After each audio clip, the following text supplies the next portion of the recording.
Ketika dia dalam keadaan terlelap, dia bangun terjaga daripada tidurnya, kerisauan mulai nak timbul dalam hati kerana kenderaan dan seluruh barangnya hilang. Kemudian ternyata dia telah jumpa balik untanya. Bagaimanakah gembiranya dia?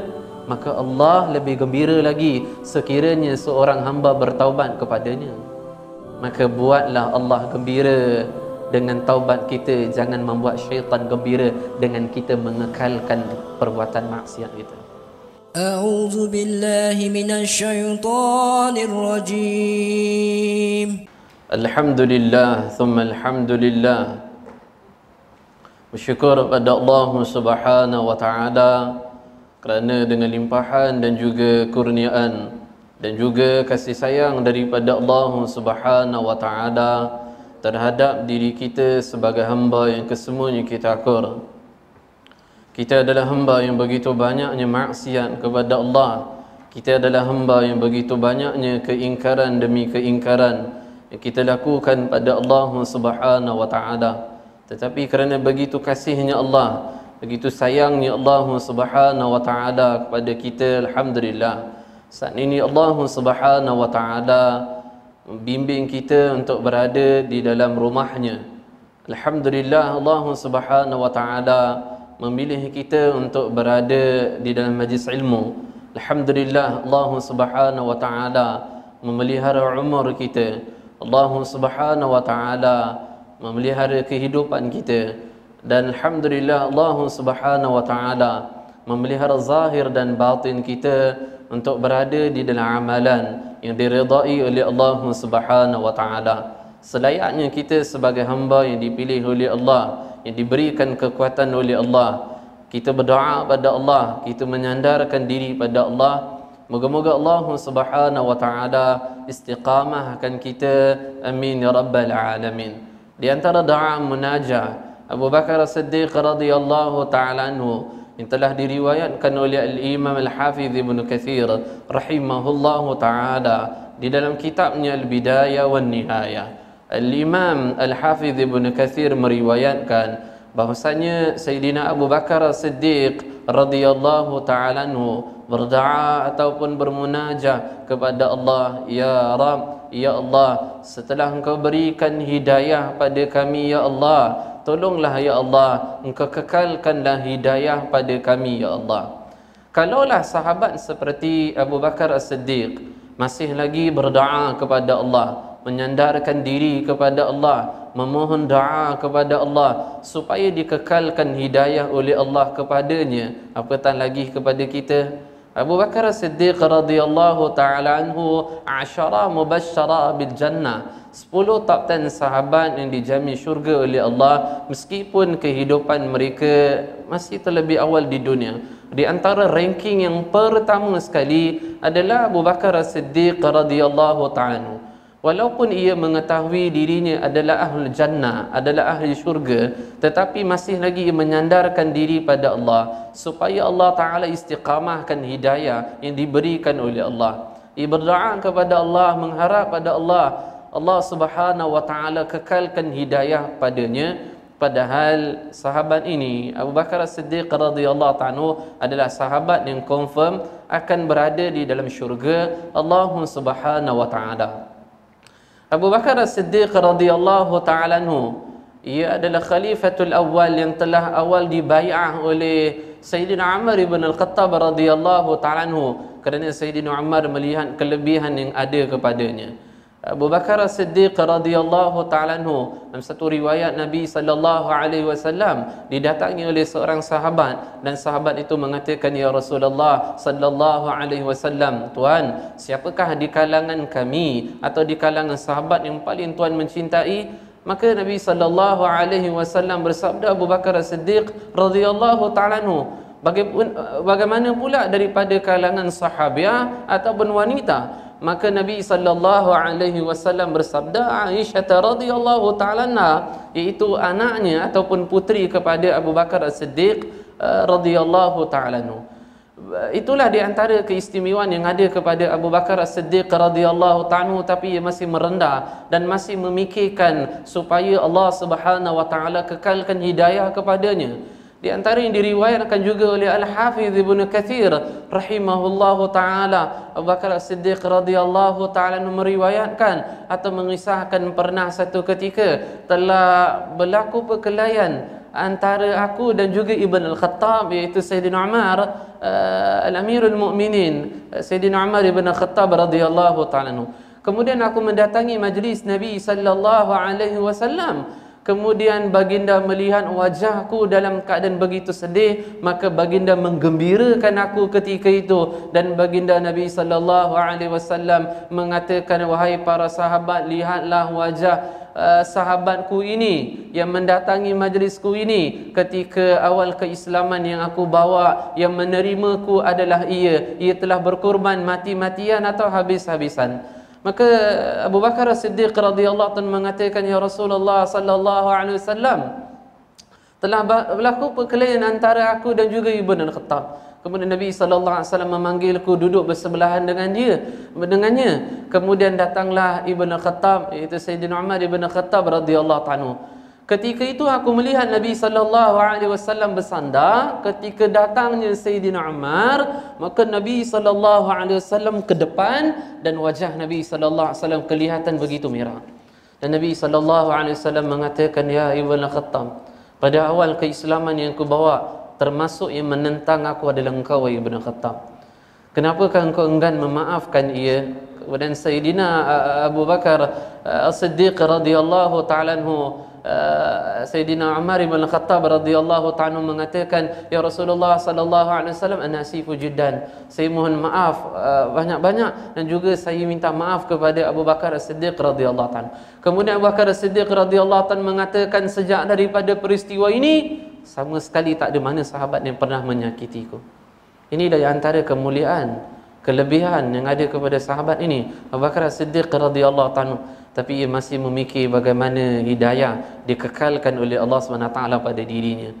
Dan kita tak tahu langkah kita entah ke syurga ataupun ke neraka. Bukankah selayaknya kita lebih mengadu pada Allah, minta kepada Allah, berharap pada Allah, nangis kepada Allah supaya Allah SWT kekalkan hidayah pada kita. Nabi sallallahu alaihi wasallam bersabda, tidak ada kehinaan bagi seorang hamba tak kala mana Allah Subhanahu wa taala memberikan hidayah kepadanya, kemudian hidayah tersebut dicabut oleh Allah Subhanahu wa taala. Sehingga kan Allah Subhanahu wa taala berfirman di dalam Al-Quranul Karim, ihdinas siratal mustaqim, ya Allah tunjukkanlah pada kami ya Allah jalan yang lurus ya Allah. Sedangkan kita membacanya ketika kita berada pada jalan amalan yang lurus, iaitu ketika salat. Allah Ta'ala mewajibkan pada kita untuk membaca ihdinas siratal mustaqim. Allah mewajibkan kita meminta kepada Allah supaya dikekalkan hidayah. Allah wajibkan pada kita untuk minta hidayah kepada Allah.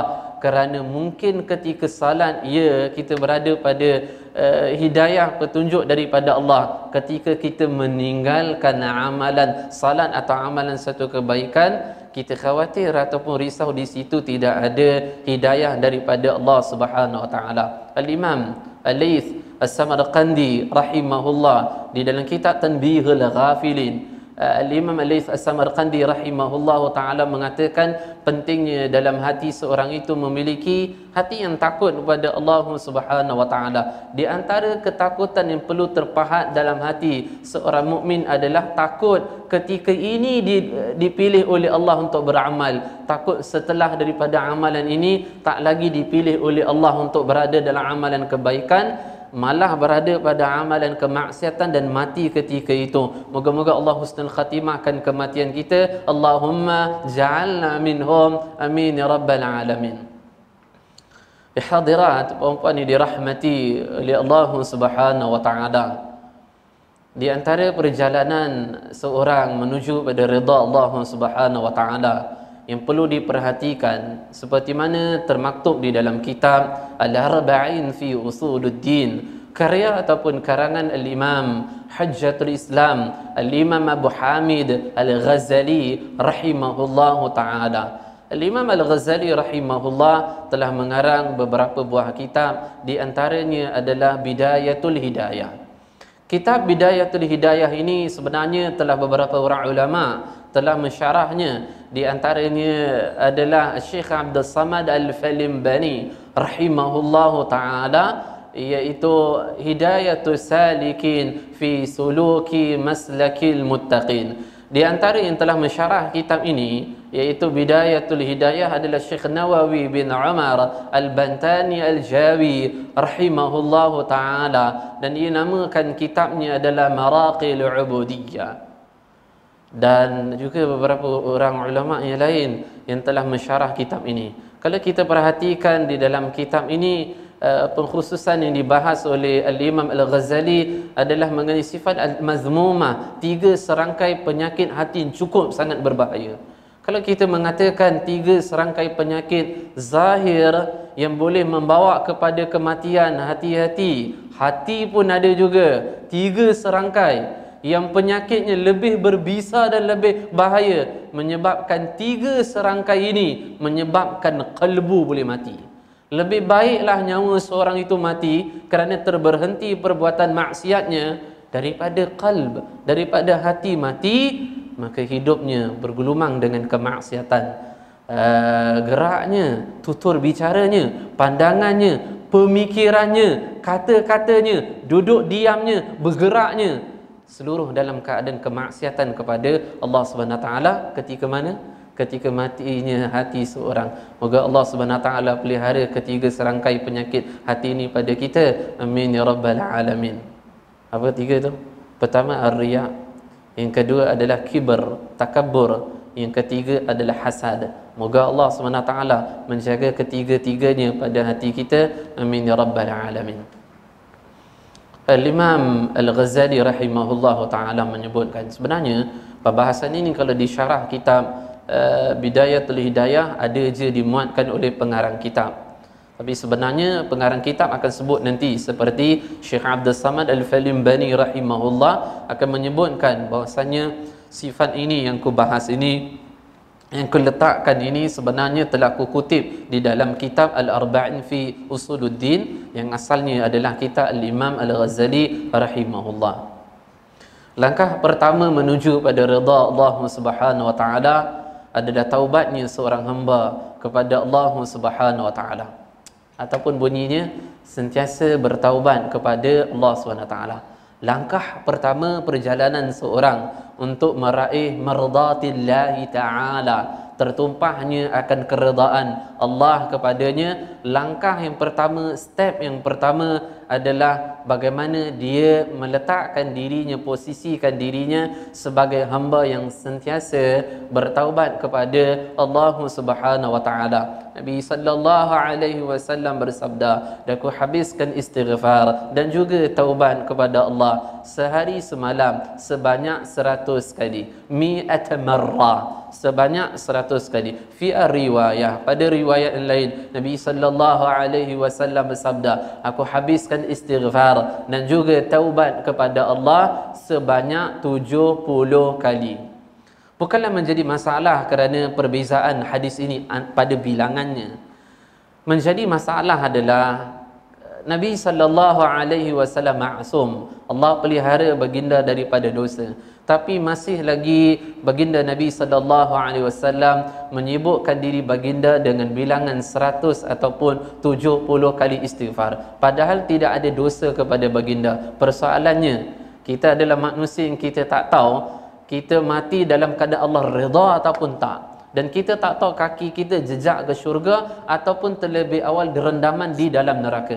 Abu Hurairah radhiyallahu ta'ala anhu, Al-Imam Al-Hafiz Ibnu Abi Ad-Dunya meriwayatkan Sayyidina Abu Hurairah radhiyallahu ta'ala anhu ketika ia mendekati ajal kematiannya, maka nangislah Sayyidina Abu Hurairah. Maka ia didatangi oleh para sahabat dan para sahabat mengatakan, "Ya Abu Hurairah, tangisan apakah yang kamu tangisi ini?"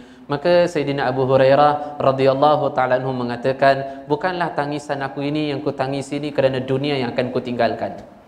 Bukanlah tangisan yang aku tangisi ini kerana kejap dunia yang akan ku tinggalkan, bukan. Tetapi yang aku menangis adalah kejap lagi aku memiliki perjalanan yang begitu panjang.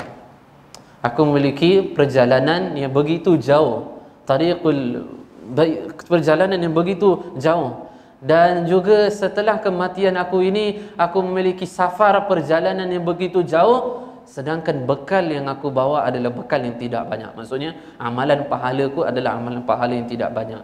Dan akhir perjalanan aku akan ada dua, yamin wa shimal, entah ke kanan syurga ataupun ke kiri ke neraka, dan aku tak tahu bagaimana keadaan setelah kematianku. Dan kita tak tahu juga dan berapa banyak taubat kita pada Allah sehari, berapa banyak istighfar kita sehari pada Allah SWT. Tidak menjadi amalan bid'ah kalau sehari kita memperbanyakkan istighfar lebih daripada 100, lebih daripada 70. Tak berlakunya bid'ah di situ. Kenapa? Kerana Nabi SAW yang maksum sahaja masih tagih pada pengampunan Allah dengan istighfar 100 atau riwayat lain 70, maka kita sebagai ahlul ma'asi, hamba yang maksiat kepada Allah, bukankah layaknya kita lebih lagi beristighfar ataupun bertaubat kepada Allah Subhanahu wa taala? Allah Subhanahu wa taala berfirman di dalam Al-Quranul Karim, innallaha yuhibbut tawwabin wa yuhibbul mutatahhirin. Sesungguhnya Allah Subhanahu wa taala mencintai orang yang at-tawwabin. Makna at-tawwabin, orang yang memperbanyakkan taubat pada Allah Subhanahu wa taala. Dan Allah Subhanahu wa taala menyukai, mencintai, menyayangi orang yang membersihkan akan dirinya. Moga-moga kita sentiasa dibantu oleh Allah, dibimbing oleh Allah untuk memperbanyakkan taubat pada Allah, memperbanyakkan istighfar. Amin ya rabbal alamin. Al-Imam Al-Hafiz Jalaluddin Abdul Rahman As-Suyuti rahimahullahu taala. Imam As-Suyuti rahimahullah didatangi oleh beberapa sahabatnya, meminta amalan supaya dimurahkan rezeki, amalan supaya mudah melunasi hutang, dan juga amalan supaya dikeluarkan daripada kesempitan hidup. Maka di antara fasal ataupun bab hadis yang dikemukakan oleh Al-Imam As-Suyuti rahimahullahu taala adalah Nabi sallallahu alaihi wasallam bersabda, supaya masalah yang dialami hendak diberikan jalan keluar oleh Allah, kathirun minal istighfar, memperbanyakkanlah oleh kamu beristighfar kepada Allah Subhanahu wa taala. Kenapa? Yang menjadi masalah dalam hidup kita, kesulitan, menjadi ketidakketenangan di dalam hidup kita, yang menjadi masalah demi masalah dalam hidup kita. Ada je benda yang tak kena dalam hidup kita, tersekatnya rezeki kita, adalah disebabkan kathiratul dzunub, disebabkan kerana tanggungan banyak dosa. Maka dengan istighfar tersebut meleburkan, istighfar tersebut membersihkan kita daripada dosa. Ketika tak ada dosa tersebutlah Allah Subhanahu wa taala akan lancarkan rezeki dan akan berikan jalan penyelesaian bagi kita. Moga Allah selesaikan masalah dunia dan juga masalah akhirat kita. Amin ya rabbal alamin. Di antara riwayat mengenai taubat ataupun istighfar, Nabi sallallahu alaihi wasallam bersabda, sesungguhnya Allah Subhanahu wa taala begitu bergembira dengan hamba-hambanya yang bertaubat kepadanya. Siapa yang bergembira? Allah.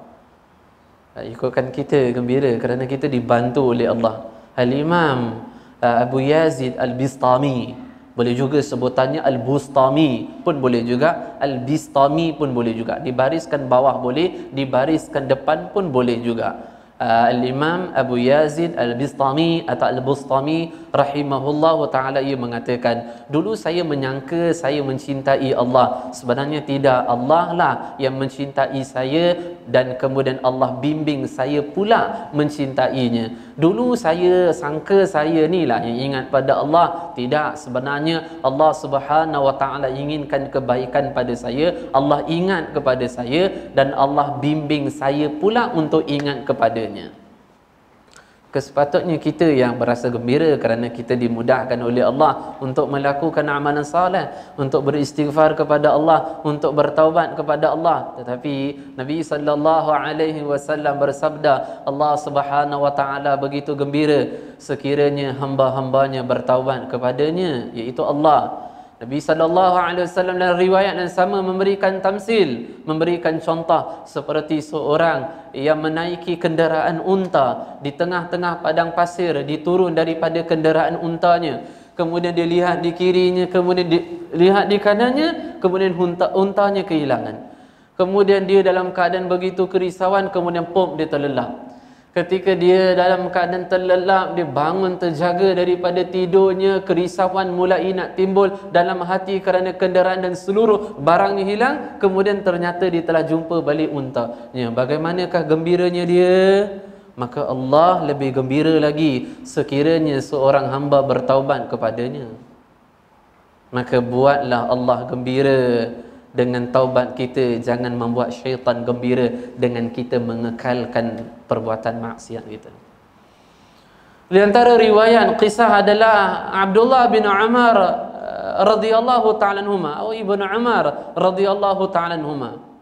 Ketika beberapa sahabat remaja berdekatan dengan Kaabah, ada sahabat mengatakan, cita-cita saya besok besar saya nak jadi gubernur, menteri besar pada satu daerah atau satu negeri, seperti Kufah contohnya, ataupun seperti Mesir contohnya, atau seperti Baghdad, atau seperti Basra, atau seperti Syam, atau seperti Dimashq, atau seperti yang lain-lain lah. Kemudian ada sahabat remaja mengatakan, cita-cita saya besok besar, saya kalau dah kahwin seorang, saya nak sangat Allah mudahkan saya menikahi 3 isteri yang datang seterusnya. Maka ulama mengatakan, kerana ketika kita belum usia akhil baligh, kita tak doa dengan doa macam ni bagi lelaki, menyebabkan ketika dah kahwin baru doa, susahlah doa nak mustajab kerana dah banyak dosa. Cuma ketika belum akhil baligh, doa dengan doa macam ni kan mustajab kerana tak ada tanggungan dosa lagi. Ada mana ulama yang menyebutkan sedemikian. Kerana apa saya sebut macam tu? Kerana perawi mengatakan setelah mereka dewasa, apa yang mereka mengharapkan Allah Ta'ala tunaikan. Sebab tu saya kata macam tu.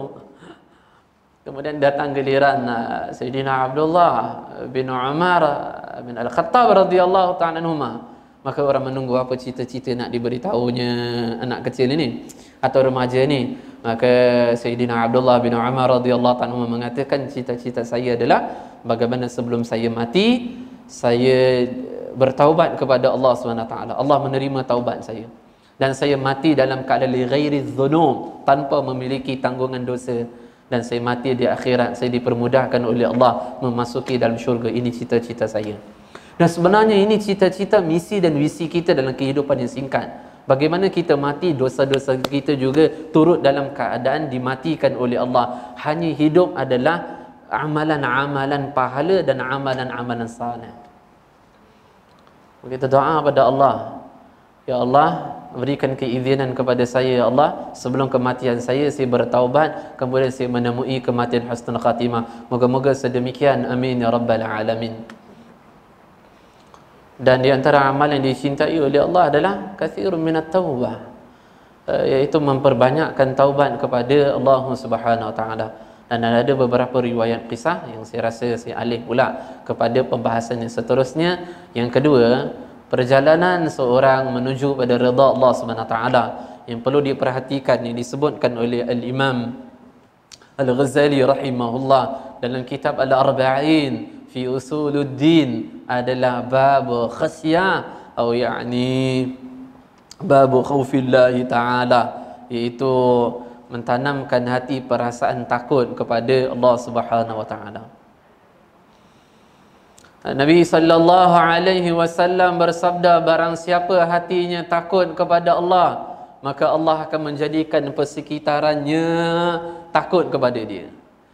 Barang siapa hatinya tidak ada takut pada Allah, Allah jadi pula hatinya takut kepada sekelilingnya.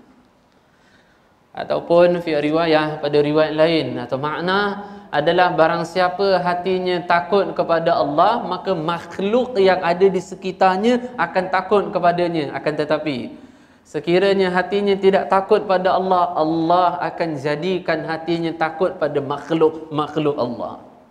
Dan ini pernah dicuba, ditry oleh Abdullah bin Umar radhiyallahu ta'ala anhuma. Pernah satu ketika rombongan kaum muslimin tengah bergerak jalan, kemudian dihalang oleh seekor singa ataupun harimau. Kemudian Abdullah bin Umar kata, kenapa berhenti ni rombongan jemaah kita? Wahai Abdullah bin Umar, tengok tu, ada singa ataupun harimau. Maka Abdullah bin Umar radhiyallahu ta'ala pergi pada harimau atau singa tersebut, culah telinga atau pulas telinga dan letakkan harimau atau singa tersebut di tepi jalan. Dan ia mengatakan, benarlah sabdaan Nabi sallallahu alaihi wasallam, kerana aku mendengar Nabi sallallahu alaihi wasallam bersabda, barang siapa hatinya takut pada Allah, maka Allah jadikan makhluk-makhluk yang ada di hadapannya tunduk takut kepadanya, dan aku mengetahui kedudukan hatiku yang takut pada Allah. So boleh cubalah. Kalau ada binatang apa kan buas yang di depan, maka tunjuk hero lah, heroin kan, di hadapan binatang tersebut, dan kita melihat bagaimana kadar ketakutan hati kita, nak Allah Ta'ala nak seperti itu ataupun tidak. Al-Imam Al-Hasan Al-Basri rahimahullahu ta'ala fi Kitabul Adab wa Zuhdu li Imam Al-Hasan Al-Basri rahimahullah, Al-Imam Al-Hafiz Ibn Jawzi rahimahullahu ta'ala mengarang satu kitab yang menghimpunkan adab dan zuhud ulama Basrah ini. Sayyidul Basrah, penghulu Basrah, Al-Imam Al-Hasan Al-Basri rahimahullah. Al-Imam Sayyidina Al-Qamah bin Marsad rahimahullah ta'ala mengatakan, ada 8 orang tabi'in yang mereka adalah zuhud terhadap dunia. Pertama, ranking pertama yang disebut oleh Al-Imam Sayyidina Al-Qamah bin Marsad, khairut tabi'in, sebaik-baik tabi'in, Uwais Al-Qarani rahimahullah wa radhiyallahu ta'ala. Al-Imam An-Nawawi mengatakan ra-nya dihidupkan. Imam An-Nawawi di dalam kitabnya Syarah ala Sahih Muslim menyebutkan ra-nya dihidupkan, jadinya Uwais Al-Qarani. Orang datang kat saya, salah sebut tadi oh, saya kata apa yang salah sebut? Nama Uwais Al-Qarni. Qarni, bukan Qarani. Amboi, disekolahkan kita. Sekolahkan balik dia. Imam An-Nawawi dalam kitabnya Syarah ala Sahih Muslim, kerana riwayat Uwais Al-Qarani kan dalam Imam Muslim meriwayatkan kisah kisah Umar Al-Khattab radhiyallahu ta'ala yang panjang kisahnya, dan juga berlainan-berlainan, ada yang lain-lain juga riwayatnya. Uwais Al-Qarani radhiyallahu ta'ala khairut tabi'in, diriwayatkan dalam Al-Hafiz Abu Na'im Al-Asbahani rahimahullah, Uwais Al-Qarani tidak ada pakaian melainkan satu yang ia gunakan untuk mendirikan salat Jumaat. Tak ada pakaian. Uwais Al-Qarani khairut tabi'in, yang saya rasa tak payah cerita dah, perempuan pun dah tahu dah. Di antara para salaf tabi'in yang awal yang zuhud terhadap dunia adalah Amir bin Abdullah. Lagi saya sebut ceritanya mengenai ketakutan pada Allah. Di antaranya adalah Rabi' bin Khusaim. Di antaranya Al-Imam Al-Hasan Al-Basri radhiyallahu ta'ala anhum ajma'in. Al-Imam Al-Hasan Al-Basri, Sayyidah Aisyah radhiyallahu ta'ala anha mengatakan dakwahnya, penyampaian ilmunya seperti para siddiqin, orang yang mantap keimanannya. Penghulu para siddiqin adalah ayahnya, iaitu Abu Bakar As-Siddiq radhiyallahu ta'ala, ayah kepada Sayyidah Aisyah. Cicit Nabi sallallahu alaihi wasallam Al-Imam Ali Zainal Abidin bin Husain bin Ali bin Abi Talib radhiyallahu ta'ala anhum. Kalau Nabi sallallahu alaihi wasallam, Imam Ali Zainal Abidin adalah cicit. Kalau Sayyidina Ali, cucunya. Kalau Sayyidina Husain, putranya. Rahimahullahu ta'ala. Ia mengatakan, aku mendengar kalam-kalam mutiara hikmahnya seperti para anbiya wal mursalin. Dakwah macam para nabi, para rasul. Ummul Mukminin Ummu Salamah radhiyallahu ta'ala anha, isteri Nabi sallallahu alaihi wasallam, telah memberikan susu badan kepada Al-Imam Al-Hasan Al-Basri. Kerana ibunya radhiyallahu ta'ala anha berkhidmat kepada Ummu Salamah radhiyallahu ta'ala anha.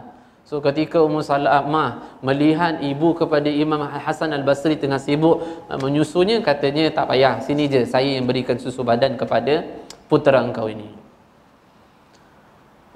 Al-Amirul Mukminin Sayyidina Umar ibn Khattab radhiyallahu ta'ala anhu yang telah mentahniknya, Dalam riwayat Ibn Jauzi ini, Sayyidina Umar Ibn Khattab radhiyallahu anhu bahkan mendoakan untuknya ketika ia masih bayi, ya Allah, campakkanlah hati-hati kaum muslimin kecintaan kepada bayi ini ketika ia bertumbuh besar dewasa.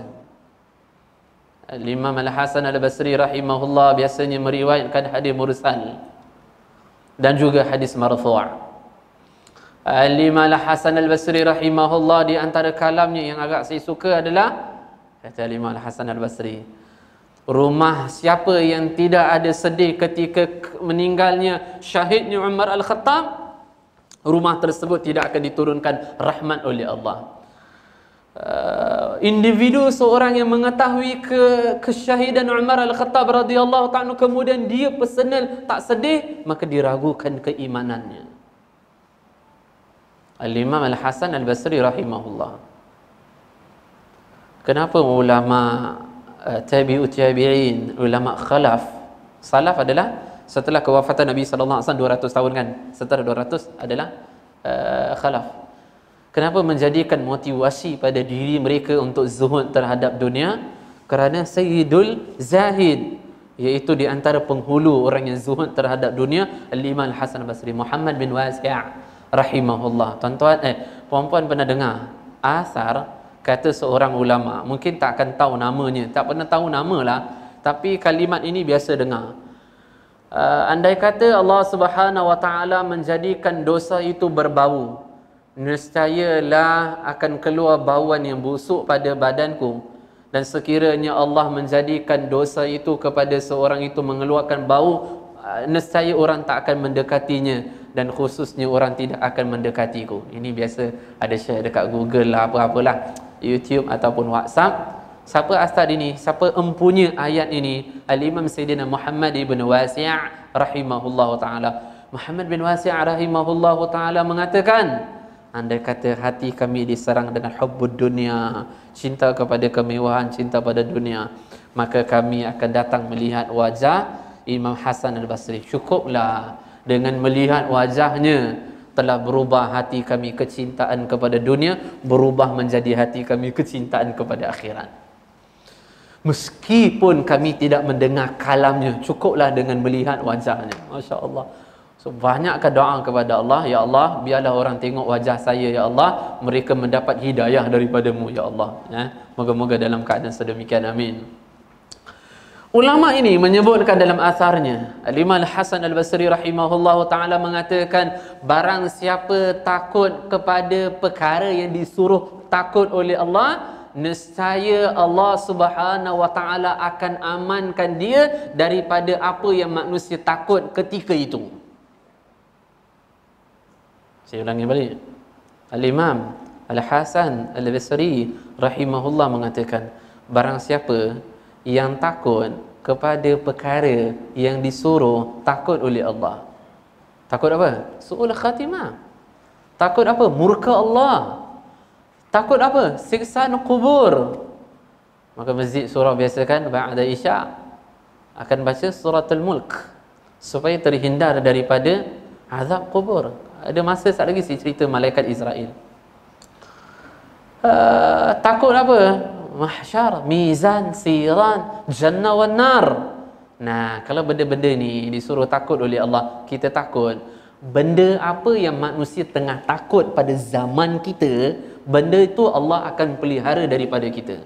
Covid, banjir, apa lagi? Bla bla bla bla.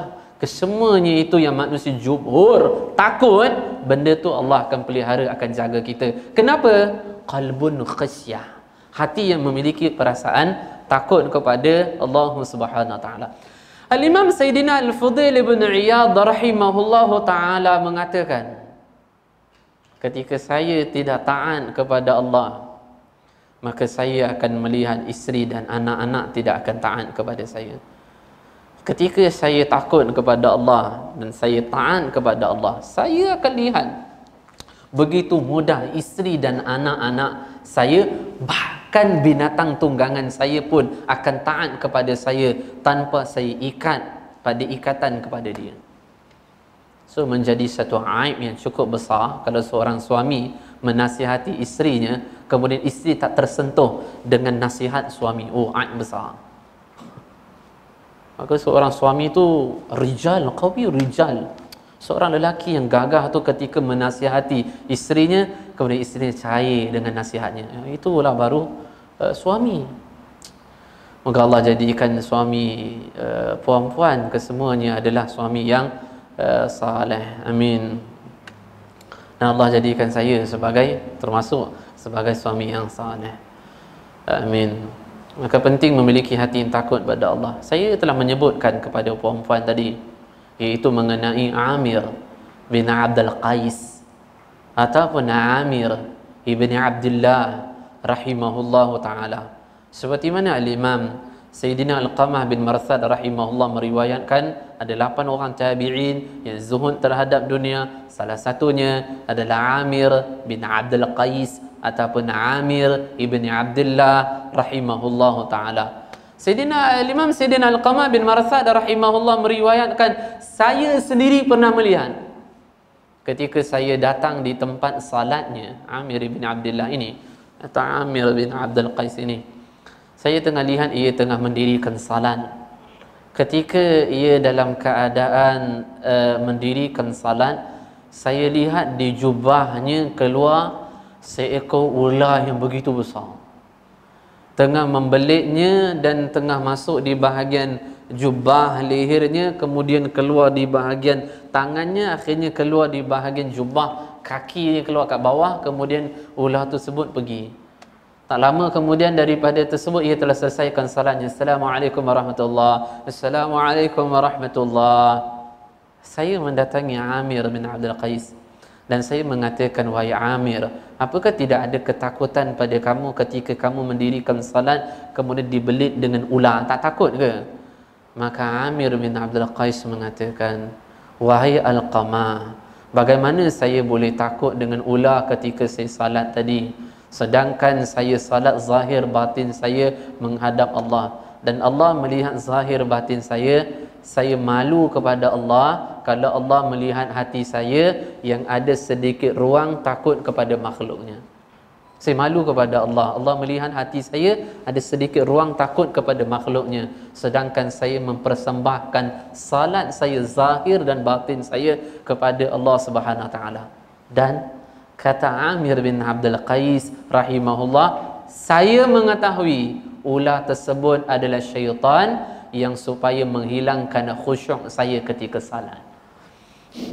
So, bolehlah kita pun lakukan salat, kemudian ada binatang buas dan kita sangka ini adalah syaitan yang untuk mengganggu salat. Apakah boleh? Ikut maqam lah. Kalau kita dah rasa kita dah sampai maqam seperti kedudukan darjat seperti Amir bin Abdul Qais, bismillah, tafaddal. Tapi kalau kita mengatakan saya masih berjinak-jinak lagi dan saya sedar kedudukan maqam keadaan saya, maka batalkan salat, jaga diri daripada kemudaratan, maka itu lebih aula, lebih afdal. Maka tengoklah kita punya kedudukan keimanan bagaimana.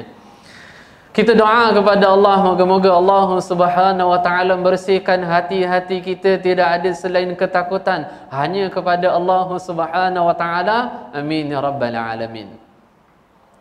Yang seterusnya dalam kitab Al-Arba'in fi Usuluddin, yang ketiga, yang pertama adalah taubat, yang kedua adalah khasyah, yang ketiga adalah zuhud fi dunia, zuhud terhadap dunia. Ada beberapa orang ulama salaf yang telah mengarang kitab yang namanya zuhud. Ilmu tasawuf telah beredar pada 3 fasa. Pertama dinamakan tasawuf as-salafi. Kemudian abad seterusnya berubahlah tasawuf as-sunni. Kemudian abad seterusnya berubahlah pula tasawuf al-falsafi. Tasawuf salafi, tasawuf sunni, tasawuf falsafi. Tasawuf salafi adalah golongan para salaf pembawakan zuhud mereka, seperti zuhud al-Imam Al-Hasan Al-Basri, seperti zuhud para sahabat Dan juga di antaranya adalah Sayyidah Rabi'ah Al-Adawiyah radhiyallahu ta'ala anha. Di antaranya juga beberapa salaf yang lain. Sehingga Imam Abdullah bin Mubarak mengarang kitab Az-Zuhud, salaf. Al-Imam Ahmad bin Hanbal mengarang kitab Az-Zuhud. Al-Imam Ibn Abi Shaybah karang kitab Az-Zuhud. Al-Imam Al-Baihaqi karang kitab Az-Zuhud, dan beberapa ulama yang lain. So tasawuf pada era fasa yang pertama menumpukan soal zuhud. Bagaimana hati tidak ada keseleraan untuk kemewahan. Ini fasa yang pertama. Tasawuf bergerak pada pembicaraan perihal hati yang tidak ada kesukaan kepada kemewahan hidup. Ini pertama. Zuhud fi dunia ataupun zuhud terhadap dunia. Kemudian beredar pula setelah itu tasawuf sunni, pembawakan tasawuf seperti Al-Imam Al-Qushairi rahimahullah, seperti karyanya Ar-Risalah Al-Qushairiyah.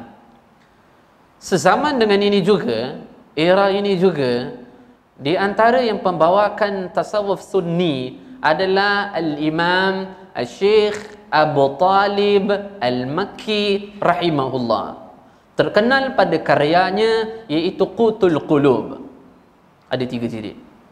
Yang mana Al-Imam Al-Ghazali mengarang kitab Ihya, 4 jilid, ada terbitan 5 jilid. Nah, 4 jilid, 5 jilid yang dikarang oleh Al-Imam Al-Ghazali, Ihya Ulumuddin, rujukkan kitab untuk mengarang kitab Ihya adalah karangan ini, Qutul Qulub, karangan Al-Imam Al-Syekh Abu Talib Al-Makki rahimahullah. Di antara pembawakan tasawuf pada tasawuf sunni ini juga di antara lain adalah Al-Imam Sayyidina Ibn Ata'illah As-Sakandari rahimahullah, ulama Iskandaria Mesir, termasuk juga ulama yang pembawakan tasawuf sunni. Yang ketiga adalah falsafi. Ini dikritik sehingga Imam Ibn Taymiyah yang biasa kita dengar Wahhabi yang mengatakan Ar-Rahman 'ala 'arsy istawa, ayat ini adalah memang Allah bersemayam atau memang Allah Ta'ala duduk di atas arasy. Ini pendapat Al-Imam Ibn Taymiyah rahimahullah. Anak muridnya Al-Imam Ibn Qayyim Al-Jauziyah. Saya tidak berpegang dengan pegangan ini. Kalau perempuan berpegangan, tak tahulah. Kalau saya sendiri, tidak. Kerana jumhur pegangan akidah Imam Abul Hasan Al-Asy'ari wa Al-Imam Abu Mansur Al-Maturidi radhiyallahu ta'ala. Tapi tidak ada pandangan hina saya kepada Ibn Taymiyah. Kerana ia adalah Syekhul Islam fil Mazhab Al-Imam Ahmad Ibn Hanbal. Ia adalah seorang ulama yang tersohor, ulama hebat dalam mazhab Imam Ahmad Ibn Hanbal. Sama juga anak muridnya Al-Imam Ibn Qayyim Al-Jauziyah. Saya beli kitabnya 8 jilid yang berjudul Madarijus Salikin. Nah, mereka-mereka ini biasanya tak akan terima tasawuf falsafi, mereka tolak. Tapi mereka terimalah, seperti tasawuf sunni mereka terima. Salafi lagi lah mereka terima, kerana mereka mengatakan mereka salafi. Tapi janganlah menyebutkan diri dengan ceramah Wahabi sesat, Wahabi sesat, Wahabi sesat. Saya bukan kata saya Wahabi, tak. Tapi kalau habiskan masa untuk tu, apakah mendengar mereka itu Wahabi itu menjadikan hati kita takut pada Allah, menjadikan kita zuhud terhadap dunia, menjadikan kita astagfirullah, bertaubat kepada Allah, tak menambahkan keimanan. So, dengar ilmu banyak amal dah cukup. Imam Ibn Qayyim Al-Jauziyah rahimahullah mengarang kitab Madarijus Salikin. So mereka ni, golongan ini, mereka menerima tasawuf salafi kerana mereka menisbahkan diri mereka salaf.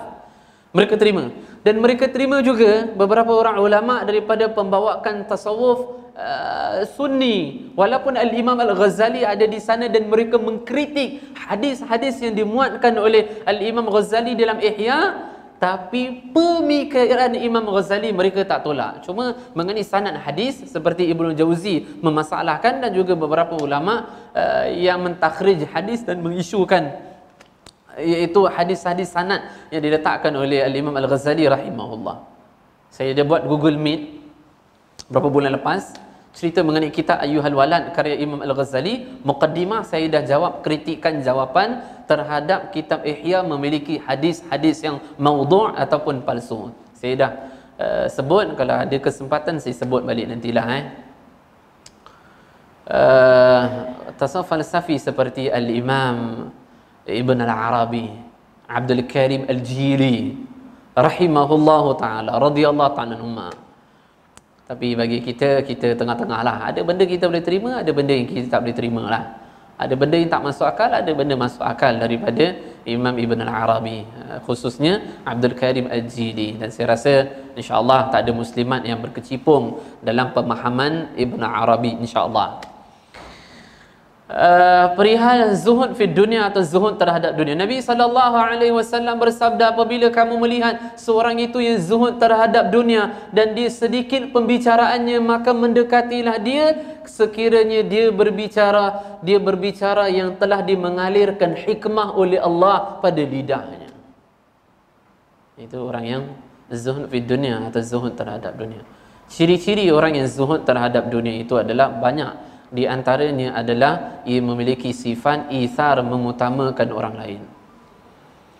Sayyidina Abdullah bin Ja'far radhiyallahu ta'ala anhuma, ibunya adalah Asma binti Ummais.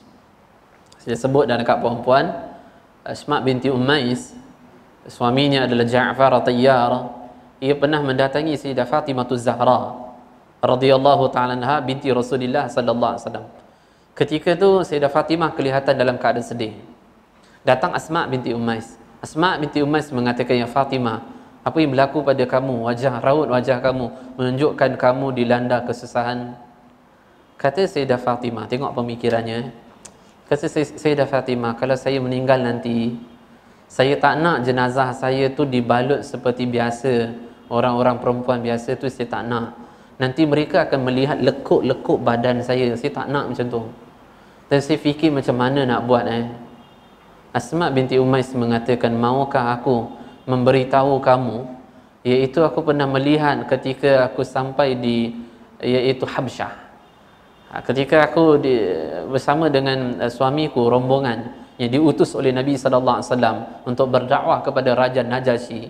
Maka ketika itu aku melihat orang Habsyah, ketika kematian seorang wanita di kalangan mereka, maka apa mereka akan buat? Maka mereka akan letakkan wanita tersebut di atas kain kafan. Kemudian setelah itu di atas wanita tersebut mereka akan letakkan pelepah kurma. Mereka akan letakkan pelepah kurma, kemudian barulah mereka akan balut. Supaya lekuk-lekuk badan tersebut tak akan dikelihatan oleh lelaki atau orang lain. Maka Sayyidah Fatimah wajahnya begitu gembira dan ia mengatakan, setelah kewafatanku atau meninggalnyaku, maka lakukanlah sedemikian. Asma binti Ummais, anaknya adalah Abdullah bin Ja'far. Abdullah bin Ja'far radhiyallahu ta'ala mengatakan, tidak ada yang boleh lawan kedermawaan kami. Tetapi ada seorang Bani Uzra, yang ada seorang, ia adalah Sidi Uzri, dia telah mendahului kami di dalam kedermawan. Yang meriwayatkan ini adalah pembantu kepada Abdullah bin Ja'far radhiyallahu ta'ala. Ia mengatakan, ketika kami sampai di satu daerah, di satu tempat, kemudian kami berehat di satu rumah. Kami masuk rumah ni tanpa minta izin kepada tuannya kerana kami begitu letih. Maka kami rehatlah di dekat rumah tersebut. Ketika kami rehat di dekat rumah tersebut, datang tuan rumah dengan seekor unta. Kemudian ia mendekati kami dan mengatakan, tolong masuk di dalam rumah ini, kemudian ambilkan pisau kepadaku. Maka kami fikir apa yang dia nak buat. Akhirnya aku pergi masuk dalam, aku berikan pisau. Dan ia sembelih unta tersebut dan ia masak daging unta dan berikan kami makan. Kemudian kebesokan hari diberikan keizinan untuk kami rehat. Besok lepas dia balik kerja, dia bawa lagi satu ekor unta. Dan dia mengatakan kepadaku, tolong ambil pisau. Kemudian aku berikan kepadanya, aku kata, nak buat apa? Saya nak sembelih unta ni, nak berikan kamu makan. Maka saya mengatakan, ya Sidi Uzri, wahai Tuan Uzri, jangan buat susah-susah, ni daging semalam ni ada lagi tak habis. Ia mengatakan satu keaiban bagi tuan rumah memberikan kepada tetamu makanan semalam yang tak fresh. Biar aku sembelih, aku masak, aku berikan yang lama, biar kami, keluarga kami yang makan. Kemudian hari yang ketiga, dia datang kepada kami sambil membawa unta lagi. Dan ia minta kepadaku pisau, dan aku kata tak payah lah, sudah-sudahlah. Ia mendesak aku, akhirnya aku berikan pisau kepadanya. Ia sembelih, ia masak, makanan semalam dia makan, kemudian diberikan daging yang fresh masak, ia berikan pada kami. Pada hari yang ketiga, Abdullah bin Ja'far mengatakan padaku, kita akan balik pada hari ini. Ketika kami balik, maka tidak ada Sidi Uzri ketika itu. Maka aku mengatakan kepada anak perempuannya yang akan ku letakkan sedikit harta dan juga pakaian untuknya. Anaknya mengatakan, lah, jangan. Sidi Uzri kalau tahu mati korang nanti, dia marah nanti. Dia tak suka kalau dia layan tetamu, kemudian tetamu pula berikan sesuatu, dia tak suka. Balik. Akhirnya kami balik. Ketika kami nak keluar daripada kawasan tersebut, Abdullah bin Ja'far mengatakan, aku rasa macam tak apalah, kau bagilah kat sini. Kalau dia tak nak terima, kau baling je lah nanti. Baik.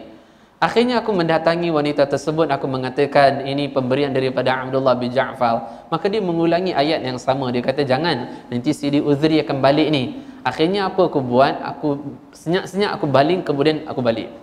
Ketika kami hampir keluar daripada batasan tempat tersebut, kemudian kami merasakan ada seperti musuh yang tengah menghambat kami dengan kuda yang dipacu yang begitu sangat kuat. Dan kami fikir, apakah musuh tengah menghambat kami? Bila tengok, bunyi. Bila kami orang tengok di belakang, ternyata siapa? Sidi Uzri. Ia mengambil pakaian yang aku campak tersebut dengan duit, dia campak semula kepada saya. Dan ia mengatakan, kami memiliki pegangan yang perlu kami pegang, dan kami sumpah dengan Allah, kalau kami memberikan layanan kepada tamu, kami tak akan terima balik apa yang tetamu berikan pada kami, dah bawa balik kepada kamu. Kan Abdullah bin Ja'far mengatakan, tidak siapa-siapa boleh lawan kedermawaan kami, melainkan daripada seorang daripada Bani Uzra yang ia namanya Sidi Uzri. Abdullah bin Ja'far orang yang kaya, suka berinfak. Satu hari Abdullah bin Ja'far, ini cerita last Abdullah bin Ja'far masuki kebun yang besar. Kemudian ia melihat ada seorang tuan kebun tersebut memberikan kepada pembantu pekerjaan dia 3 keping roti, kemudian balik. Kemudian masuklah seekor anjing di dalam tengah jeling lidah, masuk di dalam kebun. Kemudian yang pekerja ni, kuli ni, dia campak 1 keping roti, maka anjing tu makan. Dia campak kedua, yang ketiga dah habis, anjing pun balik.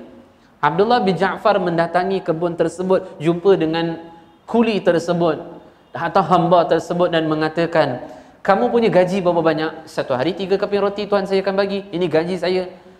Kamu dah berikan ketiga-tiga kepada anjing tadi, hari ni nak makan apa? Wallahu a'lam. Dah tu kenapa berikan pada anjing? Buat baik tak kena tempat. Jangan cakap gitu. Kerana anjing kawasan sini tak akan ada. Kalau ada, biasanya dia datang daripada tempat jauh kerana lapar cari makan. Dan saya test berikan 1 kepadanya, dia makan menunjukkan dia lapar betul. Saya tak tergamak kalau saya kenyang, anjing lapar. Kemudian Abdullah bin Ja'far mengatakan, Masya Allah, baiklah, saya akan beli kamu daripada tuan kamu, dan saya akan bebaskan kamu kerana Allah. Kebun ni saya akan beli daripada tuan kamu, kemudian kebun ni saya berikan pada kamu. Apa hamba ni buat? Dia kata, baiklah, saya terima pembebasan saya, yang kau bebaskan aku kerana Allah, dan kebun ini diinfak pula kepada fi sabilillah, di jalan Allah Subhanahu wa taala. Moga-moga ketiga sifat ini, dan ada lagi 7 lah, 10 semua, moga Allah kurniakan pada kita. Amin ya rabbal alamin. Sebelum mengakhiri kuliah ni, saya minta maaf kerana kedatangan saya agak lewat. Tadi jalan pun agak jam sikit, kemudian hujan tadi, saya mohon maaf banyak-banyak. Dan saya harap daripada kalangan jemaah kesemuanya adalah tolong doakan untuk saya ya, doakan untuk ummah, masyarakat, anak isteri, jiran-jiran sahabat. Dan saya harap sangat-sangat semua tolong doakan untuk saya perlukan doa. Tuan dan juga puan-puan semua perlukan doa sangat-sangat. Tolong jangan lupa saya lah dalam ingatan. Lupa saya dalam ingatan dan hati tak apa, tapi jangan lupa saya khususnya dalam doa tuan dan juga puan-puan kepada Allah Subhanahu Wa Taala. Moga-moga muzakarah ilmu kita, apa yang kita dengar, moga Allah berikan kekuatan pada kita untuk kita amal dan kita sampaikan pada yang orang yang tak ada di dalam majlis ilmu ini. Wallahu taala a'lam bis-shawab wa ilaihi al-ma'ab. Ala hadhihi al-Fatihah. Bismillah.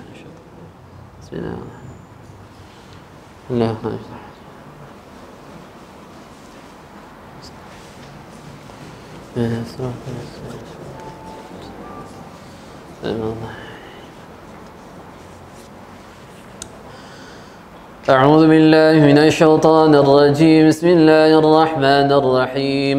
الحمد لله رب العالمين ولا عاقبة للمتقين ولا عدوان إلا على الظالمين. اللهم صل على سيدنا محمد وعلى آله وصحبه أجمعين. اللهم إنا نسألك رضاك والجنة ونعوذ بك من سخطك والنار. اللهم إنك عفو كريم تحب العفو فاعف عنا وعن والدينا وعن جميع المسلمين والمسلمات والمؤمنين والمؤمنات الأحياء منهم والأموات برحمتك يا أرحم الراحمين. ربنا هب لنا من أزواجنا وذرياتنا قرة أعين واجعلنا للمتقين إماما. اللهم رب زدنا علما وارزقنا فهما. اللهم رب زدنا علما وارزقنا فهما. اللهم رب زدنا علما وارزقنا فهما. ربنا عليك توكلنا وإليك نبنا وإليك المصير. ربنا آتنا في الدنيا حسنة وفي الآخرة حسنة وقنا عذاب النار. صلى الله على سيدنا محمد وعلى آله وصحبه وبارك وسلم. سبحان ربك رب العزة عما يصفون وسلام على المرسلين والحمد لله رب العالمين. السلام عليكم ورحمة الله وبركاته.